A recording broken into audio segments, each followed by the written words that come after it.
الحمد لله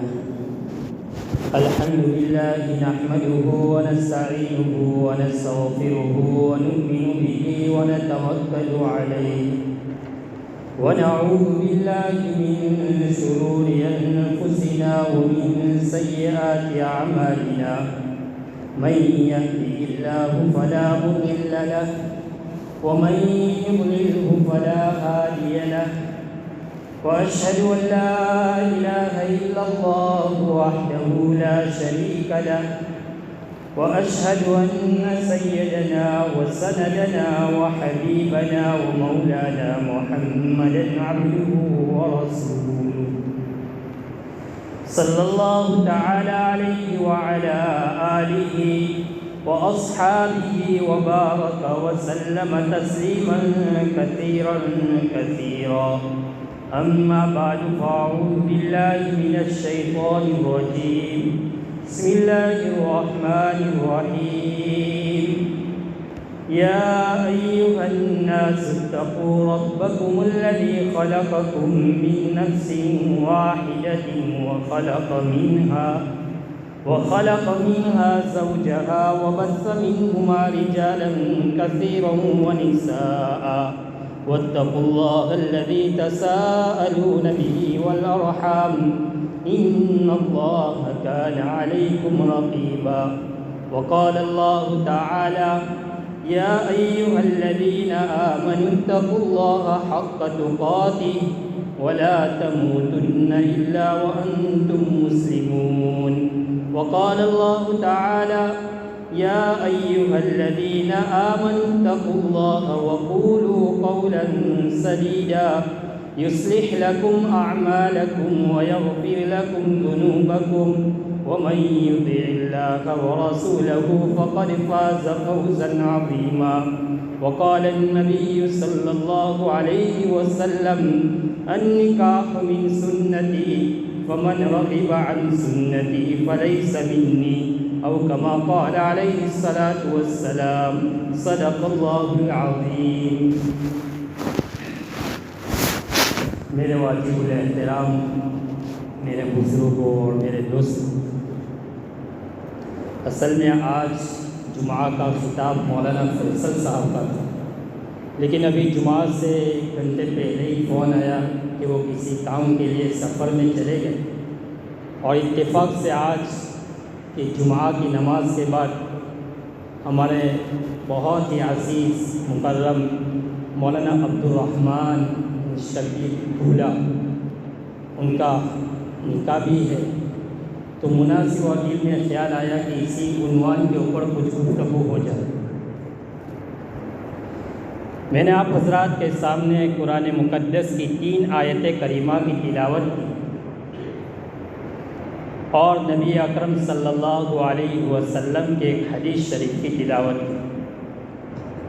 سب سے پہلی جس آیت کریمہ کی تلاوت کی گئی اس میں اللہ تبارک و تعالی فرماتے ہیں یا ایھا الناس اتقوا ربکم الذی خلقکم من نفس واحدہ، اے انسانوں تم اللہ سے ڈرو جس نے تمہیں پیدا کیا، جس نے تم سب کو ایک جان سے یعنی حضرت آدم علیہ نبینا علیہ السلام سے پیدا فرمایا، وخلق منہا، پھر آپ ہی سے آپ کی بیوی حضرت حوا رضی اللہ تعالیٰ عنہا کو پیدا کیا، وبث منہما رجالا کثیرا ونساء، پھر ان دونوں سے اللہ تبارک و تعالیٰ نے بہت سارے مرد اور بہت سارے عورتوں کو پیدا کیا۔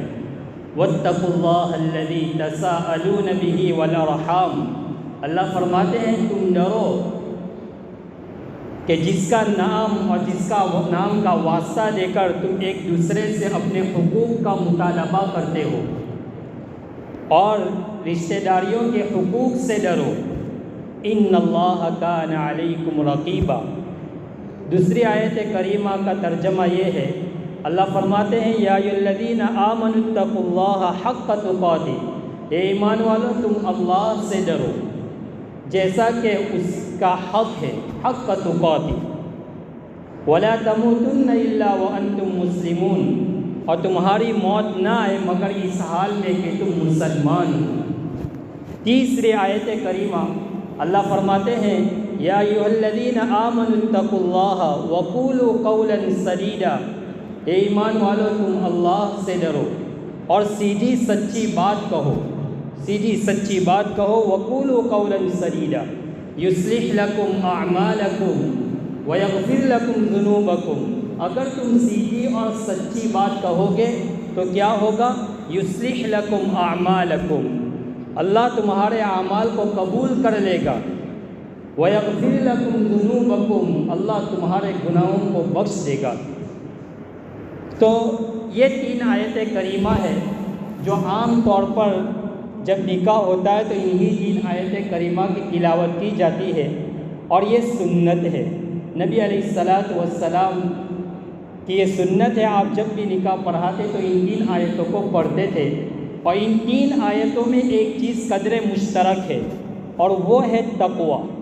پہلی آیت میں بھی اللہ فرماتے ہیں تقوی کا، دوسری آیت میں بھی اللہ تعالیٰ ذکر کر رہے ہیں تقوی کا، اور تیسری آیت کریمہ میں بھی اللہ تبارک و تعالیٰ تقوی کا ذکر کر رہے ہیں۔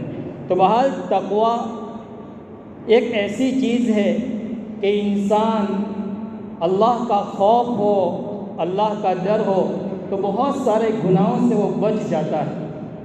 قرآن کریم میں سب سے زیادہ جس چیز کا ذکر ہے وہ ہے تقوی کا۔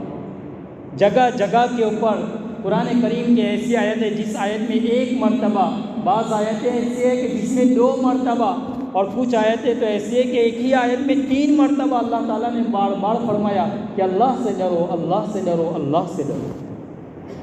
بہرحال میرے بھائیوں،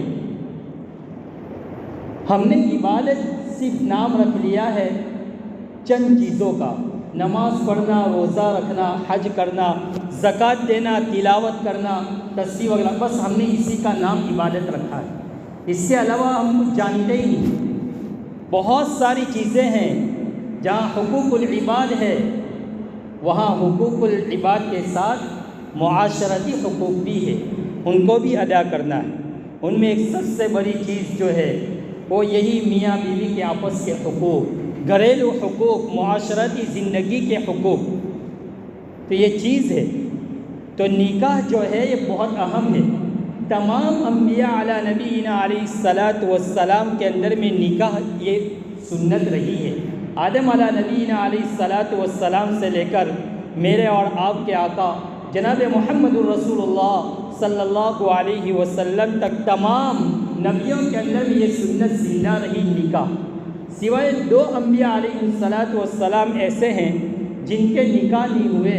ایک حضرت سیدنا حضرت یحییٰ علی نبینا علیہ السلام، جن کے بارے میں قرآن کریم میں حصورا کا لفظ استعمال کیا کہ آپ نے نکاح نہیں فرمایا، اور دوسرے سیدنا حضرت عیسیٰ علی نبینا علیہ السلام، لیکن قیامت سے پہلے آپ دنیا میں تشریف لائیں گے اور عیسیٰ علی نبینا علیہ السلام کا نکاح بھی ہوگا اور آپ کی اولاد بھی ہوگی۔ تو 2 نبی علیہ السلام 2 انبیاء ایسے ہیں کہ جن کے نکاح نہیں ہوئے، ورنہ سارے نبیوں کے اندر بھی یہ چیز، یہ نکاح کی سنت رہی ہے۔ صاحب در مختار رحمۃ اللہ علیہ نے فرمایا کہ 2 چیزیں ایسی ہیں جو تمام نبیوں کے اندر میں مشترک رہی، یعنی برابر سرابر رہی۔ ایک تو ہے ایمان، آدم علیہ نبینا علیہ السلام سے لے کر عیسیٰ علیہ السلام تک، اور آخر میں آپ علیہ السلام کو ہمیں جن باتوں کا حکم دیا ایمان لانے کے لیے، کن کن چیزوں کی ضرورت ہے، فرمایا وہ سارے نبیوں کے اندر میں بھی انہیں بھی انہی چیزوں کا حکم دیا گیا کہ اللہ پر ایمان لاؤ، رسولوں پر ایمان لاؤ، تقدیر کے اوپر ایمان لے آؤ۔ سارے نبیوں کو بھی یہی حکم دیا گیا اور ان کی امت کو بھی یہی حکم دیا گیا۔ اور دوسری چیز نکاح، سارے نبیوں کے اندر بھی یہ نکاح کی سنت باقی رہی، خود جناب رسول اللہ صلی اللہ علیہ وسلم نے بھی نکاح فرمائے۔ صاحب در مختار لکھتے ہیں کہ یہ 2 چیزیں ایسی ہیں، ایمان اور نکاح، یہ جنت میں بھی آئے گی، یہ چیزیں جنت میں بھی۔ ایمان کے بغیر تو کوئی انسان جنت میں جا ہی نہیں سکتا، لہذا ایمان تو ہونا ضروری ہے۔ اور ساتھ میں اللہ تبارک و تعالیٰ جنت میں بھی حوروں کے ساتھ شادی کروائیں گے، اور دنیا کی عورتوں کو ان جنتی حوروں کی سردار بنائیں گے۔ تو بہرحال ام سلمہ رضی اللہ تعالیٰ عنہ نے ایک مرتبہ نبی علیہ السلام سے سوال کیا، اللہ کے رسول صلی اللہ علیہ وسلم جنت میں ہمیں کیا مقام ملے گا؟ فرمایا اللہ تبارک و تعالیٰ جنت میں تمہیں جنتی حوروں کی سردار بنائیں گے۔ قربان جائیے ام سلمہ رضی اللہ تعالیٰ عنہ کا کہ انہوں نے امت کی ماؤں کا، امت کے آنے والی عورتوں کا مسئلہ حل کر دیا۔ کتنی بڑی بشارت ہے کہ یہ عورتیں جنت میں حوروں کی سردار ہوگی۔ بہرحال تو میرے بھائیوں، تو یہ دو چیزیں ایسی ہیں جو تمام انبیاء علیہ نبینا علیہ السلام میں رہی ہے۔ بہرحال نکاح ایک سنت ہے، یہ ضرورت بھی ہے۔ ضرورت کس کو کہتے ہیں کہ نکاح ہوا، خواہش پوری ہو گئی، ضرورت ختم ہو گئی۔ ساری امت کی ضرورت ہے، ہر انسان کی ضرورت ہے، لیکن مسلمان اس کو ضرورت نہیں سمجھتا۔ یہ جہاں ضرورت ہے وہاں مقصد بھی ہے، وہاں عبادت بھی ہے۔ ضرورت بھی ہے، مقصد بھی ہے، اور ساتھ میں یہ عبادت بھی ہے۔ جہاں انسان کی ضرورت پوری ہوتی ہے وہاں مقصد بھی ہے، اور یہ انسان کے یہ عبادت بھی ہے۔ رات میں میاں بیوی سو گئے، پوری رات سو گئے، دن میں سو گئے، فرمایا میاں بیوی سو بھی گئے تب بھی یہ عبادت ہے، تب بھی ان کے اوپر انہیں ثواب ملے گا۔ سو گئے، کچھ بات نہیں، کچھ نہیں، اللہ کے رسول صلی اللہ علیہ وسلم نے فرمایا اس پر بھی ان لوگوں کا ثواب چالو رہے گا۔ تو بہرحال یہ سنت ہے، تو اس سنت کو زندہ کرنا ہے، اور یہ نبی علیہ السلام کی سنت ہے۔ تو میں یوں کہہ رہا تھا کہ یہ جو 3 آیتیں کریمہ پڑھی گئی ان کے اندر میں اللہ تبارک و تعالیٰ نے جو قدر مشترک جس چیز کا حکم دیا اور ہمیں بتلایا وہ ہے، کیا ہے وہ؟ کہ وہ اتقوا اللہ، اتقوا اللہ، اللہ سے ڈرو، تقوی اختیار کرو۔ بہرحال معاشرے کے اندر میں اور میاں بیوی کے حقوق میں جہاں نبی علیہ السلام نے عورتوں کے حقوق بیان کیے وہاں مردوں کے حقوق بھی بیان کیے۔ جہاں مردوں کے حقوق بتلائے وہاں عورتوں کے حقوق بھی بتلائے کہ ان کے ساتھ کس طرح آپ کو رہنا ہے، اور ان کے ساتھ کس طرح ان کے ناز کو اور ان کے سب چیزوں کو برداشت کرنا ہے۔ نبی علیہ السلام نے امت کو یہ ساری چیزیں بتلائی ہے، اور آپ نے پریکٹیکل کر کے یہ سب بتلایا، اور ہمارے اکابرین محدثین نے یہ چیزیں ہم تک پہنچائی ہیں۔ نبی علیہ السلام نے فرمایا کہ عورتوں کے بارے میں اللہ کے حبیب نے حجۃ الوداع کے موقع پر فرمایا کہ ان کے ساتھ فرمایا تم بدسلوکی نہ کرنا، ان کے اوپر زبردستی نہ کرنا، ان کے ساتھ محبت کے ساتھ پیش آنا، ان کے حقوق ادا کرنا۔ یہ نبی علیہ السلام نے فرمایا۔ اللہ کے حبیب علیہ السلام نے فرمایا خیرکم خیرکم لأہلہ، تم میں سے سب سے بہتر کون ہے کہ جو اپنے گھر والوں کے ساتھ اچھا معاملہ کرے، جو اپنے گھر والوں کے ساتھ اچھا ہو۔ آج ہمارا معاشرہ، ہماری سوسائٹی آج گھروں کے اندر میں تو ایسے مزاج رکھتے ہیں اور اس طرح پیش آتے ہیں، لیکن جب گھر سے باہر نکلو تو سب کے ساتھ ہنسی مذاق اور سب کے ساتھ بالکل ہنستا بستا خوش مزاج، لیکن گھر میں آئے تو اس کا چہرہ پورا بدل جاتا ہے۔ بچوں کے ساتھ ان کے اخلاق اچھے نہیں ہوتے، بیوی کے ساتھ ان کے اخلاق اچھے نہیں ہوتے۔ حضرت مفتی تقی عثمانی دامت برکاتہم العالیہ فرماتے ہیں کہ میرے پاس ایک آدمی آیا اور فرمایا، وہ کہنے لگا کہ میں چند مہینوں کے بعد میں سفر میں رہتا ہوں، میرا تجارت اور کاروبار ہوتا ہے۔ فرمایا جب میں گھر میں آتا ہوں تو میرا ایسا رعب ہوتا ہے کہ میری بیوی اور میرے بچے میرے سامنے سر بھی نہیں اٹھاتے۔ حضرت مفتی صاحب نے فرمایا یہ سنت کے خلاف ہے، یہ سنت نہیں۔ سنت تو یہ ہے کہ نبی علیہ السلام نے ماں عائشہ صدیقہ رضی اللہ تعالیٰ عنہ اور ازواج مطہرات کے سامنے پیش کر کے دکھایا کہ ان کے ساتھ خوش مزاجی بھی کی، ان کے ساتھ ہنسی مذاق سے بھی پیش آئے۔ اللہ کے حبیب علیہ السلام ایک مرتبہ امی جان ماں عائشہ صدیقہ رضی اللہ تعالیٰ عنہ سے کہنے لگے، عائشہ تم مجھ سے راضی ہوتی ہو تب بھی مجھے پتہ چل جاتا ہے، اور تم مجھ سے ناراض ہوتے ہو تب بھی مجھے پتہ چل جاتا ہے۔ فرمایا یا رسول اللہ صلی اللہ علیہ وسلم آپ کو کیسے معلوم ہو جاتا ہے؟ فرمایا جب تم مجھ سے راضی ہوتے ہو تو فرماتے ہیں رب محمد کی قسم کھاتے ہو۔ فرمایا تم قسم کھاتے ہو، رب محمد کا نام لے کر قسم کھاتے ہو، کیا اللہ کے رسول صلی اللہ علیہ وسلم اس طرح تم قسم کھاتے ہو کہ محمد کے رب کی قسم، لیکن جب تم مجھ سے ناراض ہوتی ہو تو میرا نام نہیں لیتے بلکہ تم کہتے ہیں رب ابراہیم، کہ ابراہیم علیہ السلام کا نام لیتے ہو تو ماں عائشہ صدیقہ رضی اللہ تعالیٰ عنہ فرمانے لگی انی لا اہجر الا اسمک، فرمایا اللہ کے رسول صلی اللہ علیہ وسلم میں کچھ نہیں کرتی سوائے صرف آپ کا نام چھوڑ دیتے۔ آج کی عورت ہوتی تو کہتے نہ اونتی میں تو احمد کے میں تو مڑو بولوانا ایم بولی دی نہیں۔ دیکھیے ماں عائشہ صدیقہ رضی اللہ تعالیٰ عنہ فرماتے اللہ کے رسول صلی اللہ علیہ وسلم آپ نے صحیح کہا، یہی قربان جائیے اللہ کے رسول صلی اللہ علیہ وسلم۔ ماں عائشہ صدیقہ رضی اللہ تعالیٰ عنہ فرماتی ہے جب آپ کے اوپر تہمت آئی غزوہ بنی المصطلق کے موقع کے اوپر، جو ایک سن ہجری 7 میں ایک واقعہ پیش آیا کہ اللہ کے رسول صلی اللہ علیہ وسلم ایک غزوے سے واپس آ رہے تھے اور راستے کے اندر میں پڑاؤ ڈالا۔ اتفاق سے ماں عائشہ صدیقہ رضی اللہ تعالیٰ عنہ وہاں سے کہیں استنجے کے لیے آپ جنگل میں تشریف لے گئی تو آپ کا ہار گم ہو گیا تھا، حالانکہ ہار تو اسی جگہ پر تھا جہاں قافلے نے پڑاؤ ڈالا تھا۔ ماں عائشہ صدیقہ رضی اللہ تعالیٰ عنہ جب واپس آئی تو قافلہ روانہ ہو چکا تھا، وہ ہار کی تلاش میں قافلہ نکل گیا۔ اللہ کے حبیب علیہ السلام کو ایسا علم تھا کہ ماں عائشہ اس قافلے کے اندر میں اس اونٹنی کے اوپر وہ ہودج کے اندر میں بیٹھی ہوئی ہوگی۔ بہرحال قافلہ چلا گیا۔ جب ماں عائشہ صدیقہ رضی اللہ تعالیٰ عنہ جب واپس تشریف لائی اس جگہ کے اوپر، وہاں تو کوئی نہیں تھا، اور صحابہ کے اندر میں ایک صحابی تھے حضرت صفوان ابن معطل رضی اللہ تعالیٰ عنہ، وہ اخیر میں رہتے تھے کہ قافلے والوں کی کوئی چیز گری پڑی ہو تو اس کو اٹھا کر لے آتے تھے۔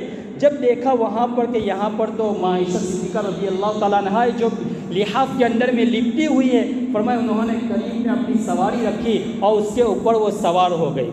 بہرحال سوار ہونے کے بعد جب مدینہ میں پہنچ کر کہا کہ ماں عائشہ نہیں ہے تو مدینہ کے اندر میں کوہرام برپا ہو گیا، اور اب رئیس المنافقین عبداللہ ابن سلول جو منافقوں کا سردار تھا اس نے یہ بات بتائی نعوذ باللہ کہ ماں عائشہ اور صفوان نے آپس کے اندر میں نعوذ باللہ منہ کالا کیا۔ بہرحال جب ماں عائشہ صدیقہ رضی اللہ تعالیٰ عنہ مدینہ منورہ تشریف لے آئی اور آپ نے گھر میں اللہ کے حبیب علیہ السلام کے آپسی معاملات اور آپسی سلوک کو جب دیکھا کہ اللہ کے رسول بول بھی رہے تو حضرت مصطفیٰ رضی اللہ تعالیٰ عنہ کے ساتھ ایک مرتبہ ماں عائشہ جنگل میں استنجا اور پیشاب کے لیے جا رہی تھی تو ٹھوکر لگ گئی تو مصطفیٰ کہا ہلاک ہو مصطفیٰ، تو حضرت ماں عائشہ فرماتی ہے کہ تم بدری صحابی کو برا بھلا کہتی ہے، فرمایا تمہیں معلوم نہیں تمہارے بارے میں کیسی بات چل رہی ہے؟ فرمایا کیا ہوا؟ ماں عائشہ کو تو کچھ علم ہی نہیں تھا۔ فرمایا کیا ہوا؟ کہا مدینہ کے اندر میں اس طرح کا چرچا اور اس طرح کی گفتگو ہو رہی ہے۔ بہرحال ان کا تو پیشاب بھی ختم ہو گیا، پیشاب بھی نہیں کیا، اور فرمایا اللہ کے رسول صلی اللہ علیہ وسلم کو گھر میں آ کر کہا اے اللہ کے حبیب علیہ السلام اگر آپ کی اجازت ہو تو میں اپنے گھر ہو کر آؤں۔ فرمایا ٹھیک ہے آپ جاؤ۔ تو ماں عائشہ صدیقہ رضی اللہ تعالیٰ عنہ فرماتی ہے، بخاری شریف کتاب المغازی میں ہے، فرمایا مجھے اور زیادہ صدمہ ہوا کہ جب میں پہلے اجازت مانگتی تھی تو مجھے یوں کہتے تھے کہ آج نہ جاؤ، کل چلی جانا، کل نہ جاؤ، پرسوں چلی جانا، لیکن آج کیا بات ہے کہ مجھے اجازت بھی مل گئی۔ فرمایا جب میں اپنے گھر گئی اور میں نے اپنی والدہ سے کہا کہ ابو کہاں ہے؟ کہا اوپر بالا خانے میں ہے، وہاں قرآن پڑھ رہے ہیں۔ فرمایا لوگ میرے بارے میں کیا بات کر رہے ہیں؟ فرمایا کیا کر رہے ہیں؟ فرمایا اس طرح اگر تم سچی ہو تو اللہ تمہارے بارے میں برات ظاہر کریں گے۔ بہرحال صدیق اکبر رضی اللہ تعالیٰ عنہ 1 مہینے تک اپنی زبان سے ایک لفظ تک نہیں نکالا، اور بہت ساروں نے ماں عائشہ صدیقہ رضی اللہ تعالیٰ عنہ کے متعلق غلط سلط بات کہی، جو کہنا تھا وہ کہا لوگوں نے۔ بہرحال جب ماں عائشہ صدیقہ رضی اللہ تعالیٰ عنہ اپنے گھر واپس آ گئی اور بستر کے اوپر سو گئی، نبی علیہ السلام ماں عائشہ صدیقہ رضی اللہ تعالیٰ عنہ کے پاس آئے اور فرمایا غم کرنے کی ضرورت نہیں ہے۔ اللہ کے رسول صلی اللہ علیہ وسلم کو بھی بہت زیادہ صدمہ تھا اس بات کا، کہا غم کرنے کی ضرورت نہیں، اگر تم سچی ہو تو تمہیں کچھ غم کرنے کی ضرورت نہیں، اللہ تمہارے بارے میں برات کر آیت نازل اتارے گا، اور اگر تم گنہگار ہے، تم سے غلطی ہو گئی تو تم توبہ کر لو۔ ماں عائشہ فرماتی ہے کہ میں نے ایسا کیا نہیں، تو فرمایا میرے اوپر زیادہ غم ہوتا جا رہا تھا۔ اس کے بعد جب ابوبکر صدیق رضی اللہ تعالیٰ عنہ بھی اسی جگہ موجود تھے، اللہ تبارک و تعالیٰ نے برات کی آیت نازل فرمائی۔ اس وقت ابوبکر صدیق رضی اللہ تعالیٰ عنہ خوش ہو گئے، اللہ کے رسول صلی اللہ علیہ وسلم بھی خوش ہو گئے۔ ابوبکر صدیق نے اپنی بیٹی سے فرمایا عائشہ جاؤ رسول اللہ صلی اللہ علیہ وسلم کا شکر ادا کرو اور آپ ان کو سلام اور ملاقات کرو۔ فرمایا میں تو اس کا شکر ادا کروں گی جس نے میرے بارے میں آیت نازل فرمائی، جس نے میرے بارے میں آیت اتاری، جس نے میری برات کی، پر میں ان کا شکر ادا کروں گا۔ دیکھیے یہاں نبی علیہ الصلوۃ والسلام انبیاء کے سردار ہے، لیکن اللہ کے رسول صلی اللہ علیہ وسلم نے کچھ نہیں کہا، اور اپنے ماں عائشہ کے ساتھ کچھ ایسا بدسلوک کیا، کچھ بھی نہیں کہا۔ آپ مسکرا رہے حضرت عائشہ صدیقہ رضی اللہ تعالیٰ عنہ کی اس گفتگو کے اوپر اور اس بات کے اوپر آپ نے کوئی سختی نہیں کی۔ تو یہ ہے کہ میاں بیوی کا جو آپس کا جو رشتہ ہوتا ہے وہ آپس میں محبت، مودت اور دوستی کا ہوتا ہے۔ بہرحال میرے بھائیوں، اس سبق سے ہمیں ایک اور چیز ملی، جب وہاں پانی کی ضرورت پڑی غزوہ بنی المصطلق میں اور صحابہ نماز پڑھنے کے لیے بےتاب تھے اور پانی نہیں تھا، تو اس وقت صحابہ پریشان تھے کہ ابو بکر صدیق کو کوس رہے تھے اور یہ کہہ رہے تھے تیری بیٹی کی وجہ سے آج ہم یہاں بغیر پانی کے ہم نماز پڑھ کے پانی نہیں مل رہا ہے۔ ابو بکر صدیق کو آیا غصہ، اور آپ کی حضرت امی جان ماں عائشہ کی گود میں اللہ کے رسول صلی اللہ علیہ وسلم سوئے ہوئے تھے۔ ابو بکر صدیق آئے اور ماں عائشہ کو زور سے اس طرح کہا تو ماں عائشہ اچھل پڑی، اللہ کے رسول صلی اللہ علیہ وسلم کی آنکھ کھل گئی۔ فرمایا کیا ہوا؟ فرمایا لوگ نماز پڑھنے کے لیے بےتاب ہے اور پانی نہیں ہے۔ اور ماں عائشہ کو اللہ کے رسول نے یہ حرکت دیکھی اور یہ چیز دیکھی، لیکن کچھ بھی نہیں کہا۔ اس سے ہمیں سبق ملا کہ ہر ماں باپ کو چاہیے اپنی بیٹی کا نکاح اور رخصت کرنے کے بعد مرتے دم تک اس کی خبر گیری کرتے رہے۔ ہم کیا سمجھتے ہیں کہ نکاح ہو گیا، رخصتی ہو گئی، ہمارے سر کا بوجھ اتر گیا؟ یہ چیز نہیں ہے میرے بھائیوں۔ شادی کرنے کے بعد بھی ان کی خبر گیری کرتے رہے، ان کا ایمان کا جائزہ لیتے رہے، کیا وہ سسرال کے اندر میں صحیح طریقے سے رہ رہی ہے یا نہیں رہ رہی ہے، کیا ان کا شوہر کے ساتھ ان کا تعلق صحیح ہے یا نہیں ہے۔ یہ ہم سب کی اور ہر ماں باپ کی یہ ذمہ داری ہے۔ جیسے صدیق اکبر رضی اللہ تعالیٰ عنہ اپنی بیٹی کی شادی کے بعد کے بھی اپنی بیٹی کے ساتھ کیا معاملہ کر رہے ہیں، اور اللہ کے رسول صلی اللہ علیہ وسلم نے اس کے اوپر کچھ نکیر نہیں فرمائی۔ ابھی آگے آیا تھا مکہ المکرمہ کے اندر میں ایک بہت بڑے شیخ تھے، انہوں نے اپنی بیٹی کا نکاح کرا دیا، ان کو حص کرایا، اور حص کرنے کے بعد ان کی شادی ہو گئی، اور شادی کرنے کے بعد ہر مہینے وہ اپنی بیٹی کے گھر جاتے ہیں اور ان کا قرآن کا امتحان لیتے ہیں کہ کہیں میری بیٹی قرآن تو نہیں بھول رہی ہے، اور پھر فرما رہے ہیں کہ نسل مجھے اگلے گھر تک نہیں چلانا ہے، مجھے اپنی نسل کو قبر تک لے جانا ہے، اس لیے کہ مجھے میری اولاد جنتی بھی میرے ساتھ چاہیے۔ یہ ہے چیز۔ اللہ تبارک و تعالی ہمیں ان چیزوں کی صحیح قدر جانے کی اور صحیح سمجھنے کی توفیق نصیب فرمائے، اور صحیح معنی میں یہ ہے کہ میاں بیوی آپس میں ایک دوسرے کا دل ہوتا ہے، ایک دوسرے کے حقوق اور ایک دوسرے کے حقوق ادا کرنے والے بنائے۔ اللہ تبارک و تعالی مجھے اور آپ کو ان کہی سنی باتوں کے اوپر عمل کرنے کی توفیق نصیب فرمائے۔